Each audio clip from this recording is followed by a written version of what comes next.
Hello everyone, welcome back to my channel. So today we're going to make hot chocolate, Haitian hot cocoa, formerly known as Chocolat Au. Before we get started, don't forget to like, subscribe, and share. With this dish, we're going to need carnation milk, cinnamon sticks, a pinch of salt, some bay leaf sugar, vanilla, some Haitian baguette. Also, the star of the night is hot cocoa. Let's get started. So, in your pot, put some hot water. In your pot, you're going to add your cinnamon stick, your bay leaves, and the salt that we had. Actually gives it nice flavor.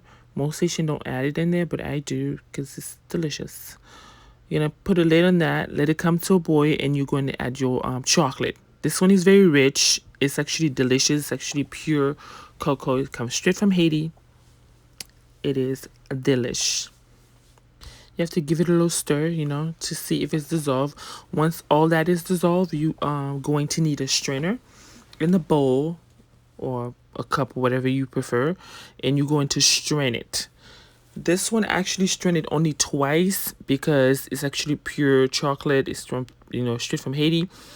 But if you buy it here, you're going to probably need it to strain it more than twice because it's not all natural. It's actually processed. But if you get a chance to actually found the one that's from Haiti, it's so much better. Now that you're done straining the chocolate, you're going to put it back in the pot. Don't forget to rinse your pot.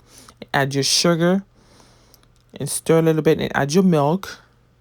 Some people don't like milk, but it's chocolat au lait, so it means it's chocolate with milk, so you need milk for it. Add your milk. Let it cook a little bit, maybe 1 or 2 minutes, and stir and stir. It looks actually very pretty. It smells so good, guys. It smells really, really, really good. Look at that. You're going to add your vanilla. I actually over pour it. Don't judge me. This is what the finished product looks like. It's very simple, it's easy, and it's delicious. I love you all for watching. Thank you. I'll see you next time.